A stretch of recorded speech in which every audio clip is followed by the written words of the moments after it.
Alors le projet architectural de restauration de la bibliothèque des Jésuites, du Collège des Jésuites, a réellement commencé en octobre 2004.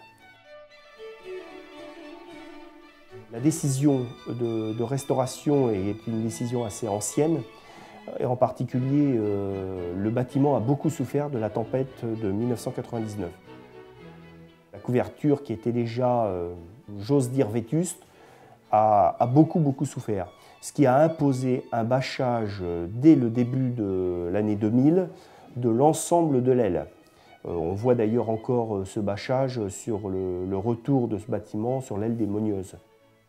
Il y a eu la mise en route d'un projet mené à l'époque par M. Gattier, architecte en chef des monuments historiques, pour restaurer la couverture, la charpente, la bibliothèque, l'escalier du XVIIe et les murs de l'aile abritant la bibliothèque.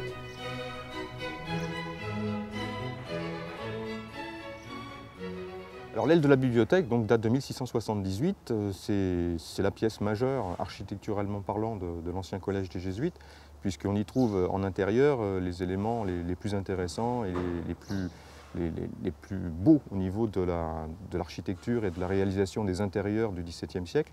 Alors au premier niveau, on y trouve le réfectoire des Pères, qui est une pièce totalement lambrissée, avec des toiles de Jean Hélard, un artiste rémois du XVIIe siècle, une commande qui avait été faite par les Pères jésuites. Et ces tableaux, deux séries de tableaux, en fait, l'une retrace la vie de saint Ignace de Loyola et l'autre de saint François Xavier, qui sont les deux fondateurs de l'ordre de la Compagnie de Jésus, l'ordre des Jésuites. Ensuite, au premier niveau, on trouve les cellules des Pères, les anciennes cellules des Pères. C'est un espace qui, après les restaurations, sera dédié à une exposition muséographique sur l'histoire du lieu, à la fois sur l'histoire de l'hôpital, sur l'histoire du collège des Jésuites et sur l'évolution du bâtiment au cours des siècles. Pour monter à cet étage-là et jusqu'au deuxième niveau, on a un superbe escalier, un grand escalier, là également dans un pur style de l'époque fin 17e, à double révolution, en pierre. C'est vraiment quelque chose de magnifique.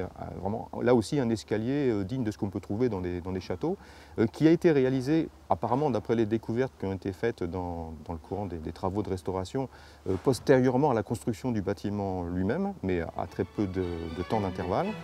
Et puis surtout, au dernier niveau, sous les combles, la magnifique bibliothèque, donc entièrement lambrissée également, qui épouse la forme de la charpente, qui lui donne une forme de vaisseau renversé, en fait, forme de navire renversé, avec des caissons qui sont solidaires de la charpente, et surtout avec un travail de sculpture énorme qui est vraiment magnifique.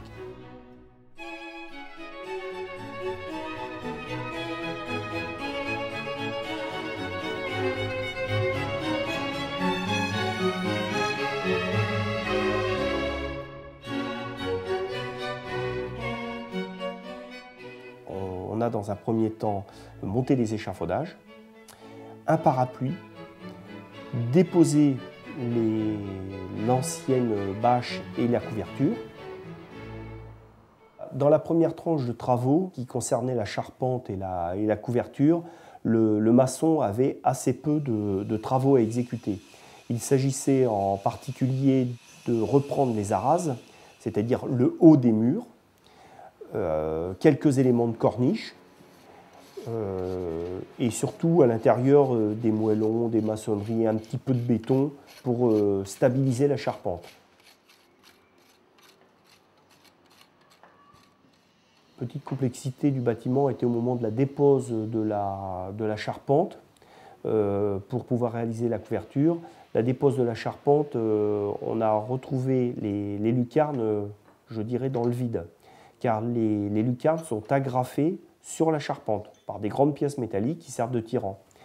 Et à un moment, pour changer ces pièces de bois, il a fallu déposer les tirants et le poids des tirants pouvait entraîner les lucarnes vers l'intérieur. Donc il a fallu déposer les tirants, étayer les lucarnes et les solidariser à notre échafaudage, de manière à ce que les travaux puissent être exécutés, de manière à ce qu'elles ne tombent pas en cas de coup de vent ou de choc, et de reposer les éléments métalliques après repose des éléments neufs de charpente.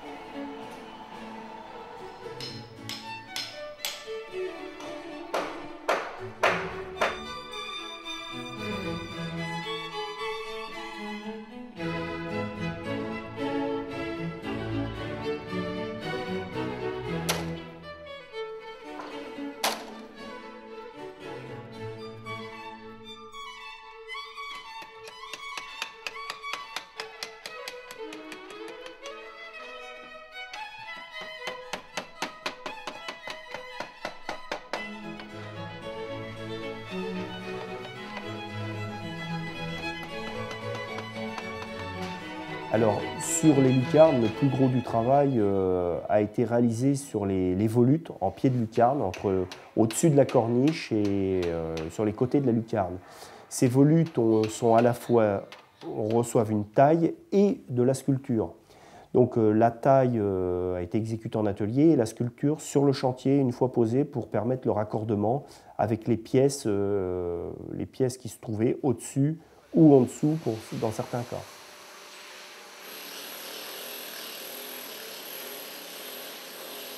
Donc au départ, on a un bloc 6 faces qui est sur les côtes extérieures du caillou. Ensuite, on pose le panneau. Donc le panneau nous donne toutes les indications de taille. Donc là, pour la volute, on peut voir au niveau du centre, qui est l'endroit le plus haut de la pierre, qu'il est noté 0. Donc c'est le nu de départ.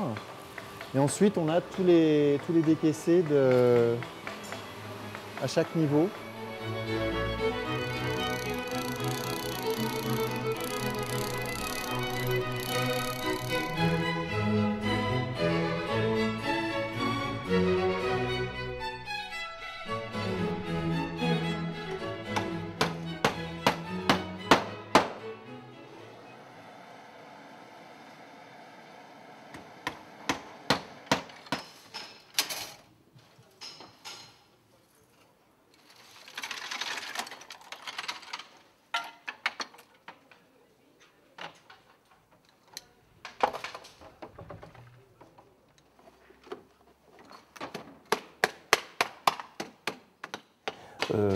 Donc il y a eu 4-5 mètres cubes de pierre de remplacer dans la première tranche, donc qui correspondaient donc les arases et les lucarnes.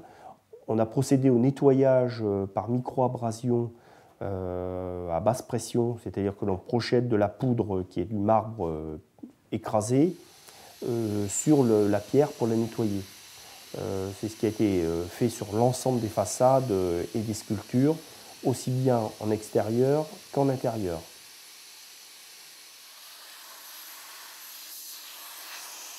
Et puis des ragréages ont été effectués avec un mortier pierre pour redonner les lignes d'architecture aux lucarnes et aux bâtiments, et une eau de chaux pour réuniformiser tout l'ensemble de la façade.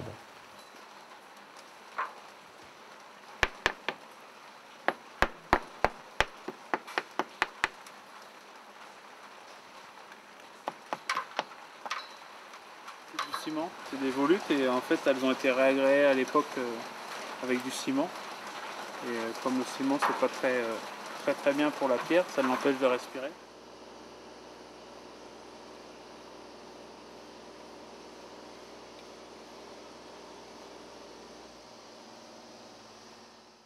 Il n'y a pas trop mal, hein. Pas mal, hein. C'est bien. Par rapport, il faut refaire le logement. J'attends qu'il ait fini de Par sculpter. rapport, il faut refaire le petit angle au-dessus.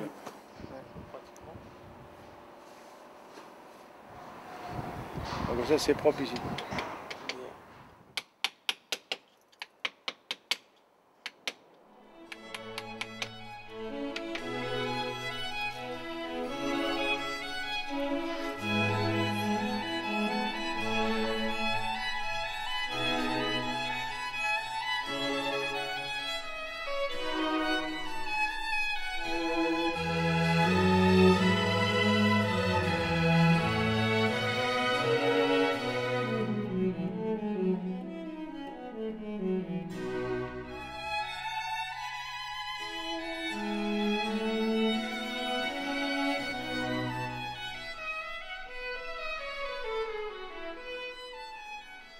Pour encaisser les surcharges sur le plancher de la bibliothèque, avant la remise en place des éléments de la bibliothèque, le poids des livres et les nombreux visiteurs qui viendront revoir cette magnifique bibliothèque, il aura fallu faire intervenir la société Rhenoforce qui a appliqué son brevet, des connexions en fibre de verre à l'intérieur des entrées existantes, donc les entrées qui supportent à la fois les pièces de charpente et le plancher que l'on peut voir de la bibliothèque, qui était jadis déformée. Des connexions sont faites avec une table de compression en béton de résine.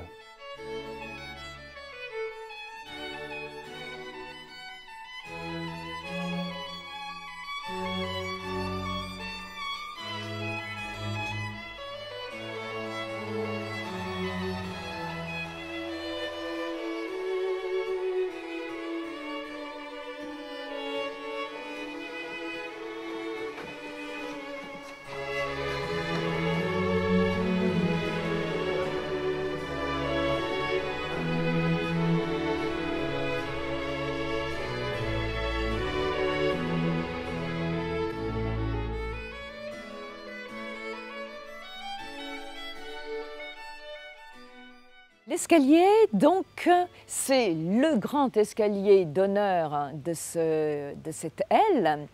Il est un petit peu archaïque, en ce sens que, quoiqu'ayant été réalisé à la fin du XVIIe siècle, il ressemble plus à un escalier de la Renaissance italienne.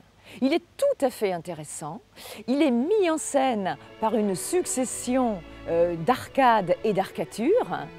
Et vous porterez également votre attention sur la rampe qui est formée de ce qu'on appelle des balustres. Et regardez bien, le ventre de ces balustres est carré et suit l'inclinaison des marches.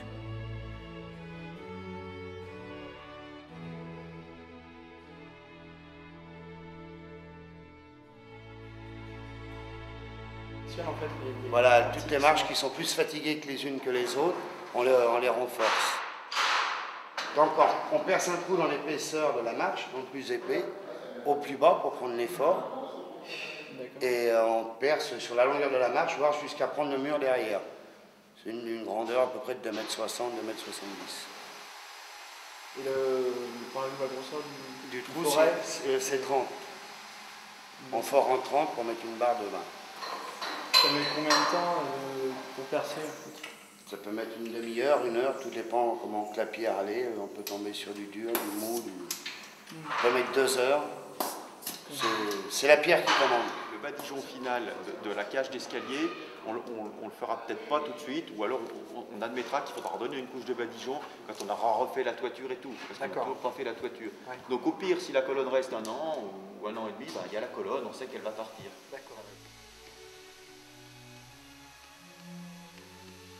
Les travaux réalisés dans l'escalier, les renforcements, les rejointoiements, les raccords, les micro-abrasions et le décapage des peintures à l'huile que nous avons trouvées au début du chantier nécessitent des techniques très très particulières, en particulier au niveau de la micro-abrasion. Donc nous utilisons des poudres de marbre concassées ayant environ 100 microns de granulométrie, envoyées, projetées sur ces peintures à l'huile à une pression inférieure à 1 bar.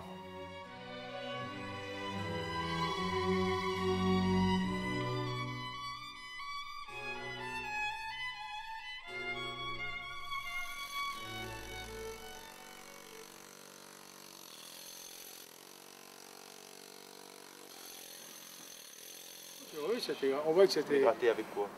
Pas avec une brosse, avec autre chose, avec la Bon, truelle. on voit que c'était fait au gros sable déjà. On voit que c'était logé et c'est fait avec du gros sable là. Donc il y avait eu